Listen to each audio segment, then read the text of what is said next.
جب محمد رسول اللہ نے مکہ فتح کیا تو آپ کو معلوم ہوگا جب مکے میں داخل ہوئے تو آپ کے ساتھ 10,000 صحابہ کرام کی ایک تعداد تھی. 10,000 صحابہ کرام مکے کے اندر داخل ہوتے ہیں. محمد رسول اللہ صلی اللہ علیہ وسلم مکے میں داخل ہونے کے بعد، مکے کو اپنے کنٹرول میں لینے کے بعد، مکے پر اپنا نینترن جمانے کے بعد، مکے پر قبضہ کرنے کے بعد، مکے کو اپنے ہاتھ میں لینے کے بعد، آپ سب سے پہلے خانہ کعبہ میں گھستے ہیں. خانہ کعبہ میں گھستے ہی سب سے پہلے وہاں رکھی ہوئی 360 مورتیوں کو ہٹاتے ہیں. الرحیق المختوم پڑھیے شیخ صفی الرحمن مبارکپوری رحمت اللہ علیہ کی. آپ نے حضرت علی کا کاندھا چوائس کیا. حضرت علی نے اللہ کے نبی کو اپنے کاندھے کے اوپر سوار کر لیا. نبی اکرم کے ہاتھ میں چھڑی تھی.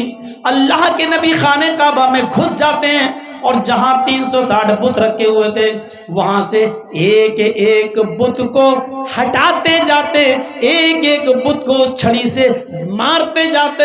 وہ بت زمین پر گرتا جاتا، ٹوٹتا جاتا.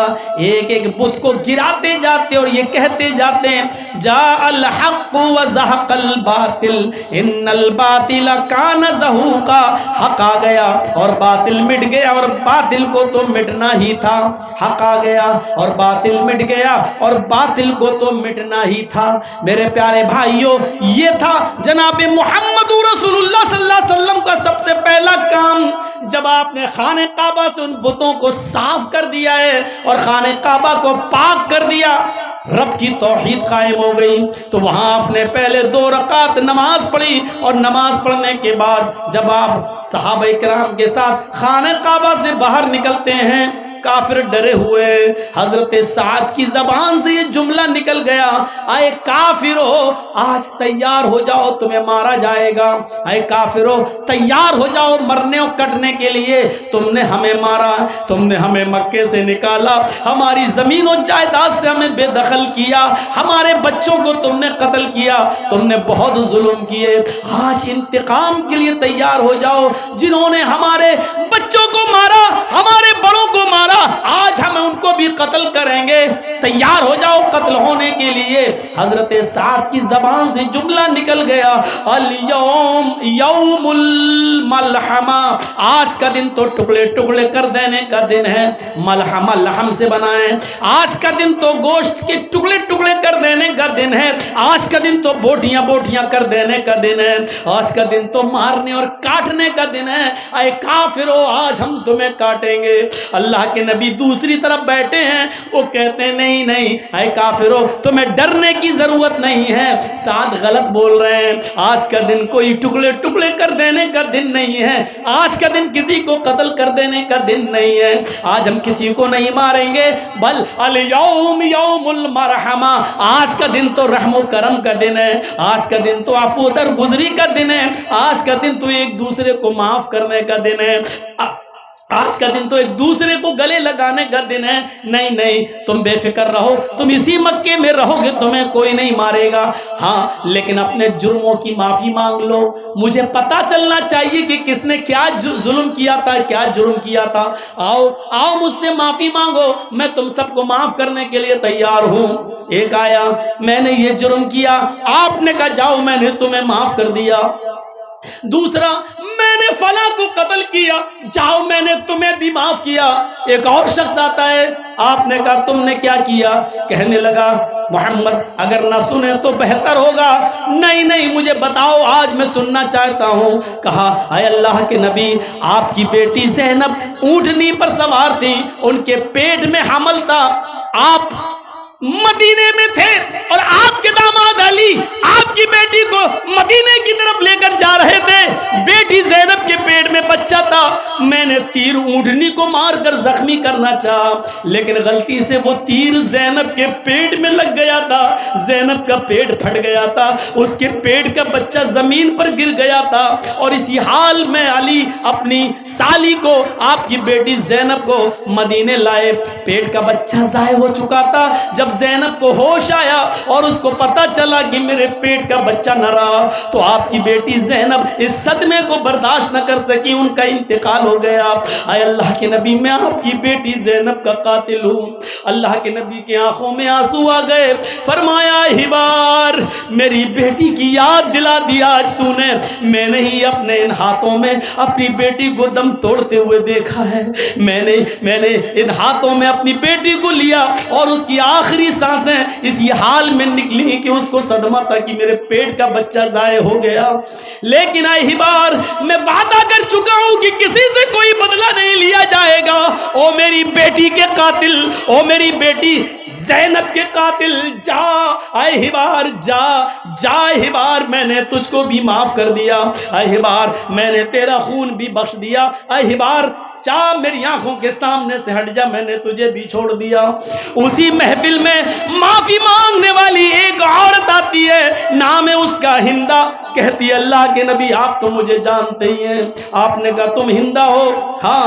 اے ہندا تیرا جرم تو بہت بڑا ہے، میرے چچا حمزہ کا تو نے پیٹ پھاڑا، میرے چچا حمزہ کے قتل کے بعد تو نے اس کی ناک کاٹی، تو نے اس کا کان کاٹا، تو نے میرے چچا حمزہ کی زبان کاٹی، اور ان تینوں میں دھاگا ڈال کر تو نے اس کا ہار بنا کر اپنے گلے میں پہنا۔ میری چچا کی لاش کا تو نے مسئلہ کیا ہے، تو نے میرے چچا حمزہ کی زبان کاٹی، ناک کاٹی، کان کاٹا اور اس کا ہار بنا کر اپنے گلے میں پہنا۔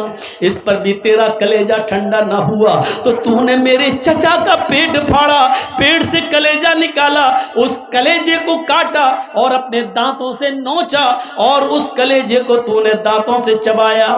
جب تیرے دل نے اس کو حلق کے اندر، پیٹ کے اندر لے جانا گوارا نہ کیا تو اپنے دانتوں سے کچا چبا کر تو نے زمین کے اوپر تھوک دیا۔ اے ہندا تو نے میرے چچا کے ساتھ اتنا بھیانک اور خطرناک سلوک کیا، لیکن میں آج تجھ سے بھی بدلہ نہ لوں گا۔ اے ہندا جا، میں نے تجھے بھی معاف کر دیا۔ اے ہندا لیکن ایک گزارش ہے، میرے سامنے مت آنا، میں بھی انسان ہوں، میرے پاس بھی دل ہے، جب تو میرے سامنے آئے گی تو مجھے اپنے چچا کی لاش یاد آ جائے گی، جب تو میرے سامنے آئے گی تو مجھے اپنے چچا کا یہ مسئلہ کیا ہوا، یہ بگڑا ہوا اور ان کی لاش کے ساتھ یہ سلوک جو تو نے کیا وہ میرے سامنے آ جائے گا۔ اے ہندا آئندہ میرے نظروں کے سامنے مت آنا، اے ہندا جب تو میری آنکھوں کے سامنے آئے گی تو مجھے میرے چچا کی یاد آ جائے گی۔ یہ کہہ کر آپ نے ہندا کو بھی معاف کر دیا۔ یہ الگ بات ہے کہ ہندا بعد میں اسلام لے آتی ہے۔ میرے پیارے ساتھیوں، آپ نے ایک ایک کر کے سب کو معاف کر دیا۔ جب اللہ کے نبی یہ کہہ رہے تھے کہ آج میں کسی سے انتقام نہیں لوں گا، تو یہ 10,000 صحابہ اتنے سیدھے تھے کہ خاموش ہو کر کہنے لگے آپ کا فیصلہ سر آنکھوں پر، جو آپ نے فیصلہ کر دیا وہ مجھے تسلیم ہے، جو آپ نے فیصلہ کر دیا وہ مجھے قبول ہے۔ میں نے اپنے ماں باپ کا، میں اپنے بیٹوں کا، اپنی اولاد کا میں بھی بدلہ نہ لوں گا۔ میرے بھائیوں، 10,000 گائے سے مراد ایسے 10,000 صحابہ جو نبی اکرم پر اپنی جان نچھاور کریں گے اور ان کے حکم کے آگے اپنے سر تسلیم خم کر لیں گے۔ اور یاد کرو جب 1,000 کا لشکر کافروں کا سامنے کھڑا ہے اور ادھر 313 جنگ بدر میں لڑنے والے وہ بیچارے صحابہ، ان کے پاس تیر ہے، تلوار ہے، ڈھال ہے، گھوڑے ہیں، نیزے ہیں اور لڑنے والے سب جوان۔ محمد کے سپاہیوں پہ نظر ڈالو، بوڑھا بھی ہے، جوان بھی ہے، کچھ چھوٹے بھی ہیں، جب سب کو گنا گیا تو 313۔ ادھر سب کچھ ہے، ادھر ایک ایک پورے جنگ بدر میں صحابہ کی زندگی پر نظر ڈالیں تو 313 صحابہ کے پاس صرف 2 گھوڑے، ایک کے پاس ایک بھی نہیں، ایک کے پاس 2 4 5 لوگوں کے پاس بھی ایک نہیں، صرف 2 گھوڑے۔ کسی صحابی کے پاس تیر ہے لیکن چھوڑنے کے لیے کمان نہیں ہے، تلوار ہے کسی کے پاس تو دشمن کی تلوار سے بچنے کے لیے ڈھال نہیں، کسی کے پاس گھوڑا ہے تو گھوڑے کو چلانے کے لیے لگام نہیں، اس پہ چڑھنے کے لیے زین نہیں. ایسی بے بسی، ایسی مایوسی، ایسی پریشان کن حالت. لیکن نبی نے کہا کہ لڑنا ہے تو 313 صحابہ ان 1000 کا مقابلہ کرنے کے لیے چلے گئے. یہ 313 سے مراد، یہ 300 عربی گھوڑوں سے مراد، یعنی 313 جنگ بدر میں لڑنے والے صحابہ. آہا. آخری چیز اس منتر کی، سہسترادش گوناما 10,000 گائیں دے گا. گائے سے مراد یہ گائے نہیں، گائے کا مطلب گائے بہت سیدھا جانور ہوتا ہے، حقیقت میں سیدھا ہوتا ہے. گائے کے اوپر لوگ اسکولوں میں بچوں سے ایسے بھی لکھواتے ہیں، نبند لکھواتے ہیں. اور جب کوئی شریف انسان کی مثال دینا ہوتی ہے کہ تو وہ بہت شریف ہے بیچارہ، بالکل سیدھا ہے جیسے اللہ میاں کی گائے ہے. لوگ مثال دیتے ہیں، ارے وہ تو اللہ میاں کی گائے ہے. گائے کا مطلب بہت سیدھا. اللہ محمد کو ماما کو 10,000 گائیں دے گا، مطلب اتنے سیدھے لوگ دے گا کہ جو محمد رسول اللہ کتنے آگیاکاری ہوں گے کہ نبی اگر ایک حکم دے دیں گے تو وہ مان لیں گے. جب یہ 10,000 گائے سے مراد یہ ہے تو 100 سونے کے سکوں سے مراد اصحاب صفہ، 10 ہار سے مراد عشرہ مبشرہ، 300 گھوڑوں سے مراد 313 جنگ بدر میں لڑنے والے صحابہ، 10,000 گائےوں سے مراد مکے میں 10,000 صحابہ کا وہ لشکر جو جناب محمد رسول اللہ کے ساتھ مکے میں داخل ہوا اور اللہ کے رسول صلی اللہ علیہ وسلم کی بات کو تسلیم کر لیا.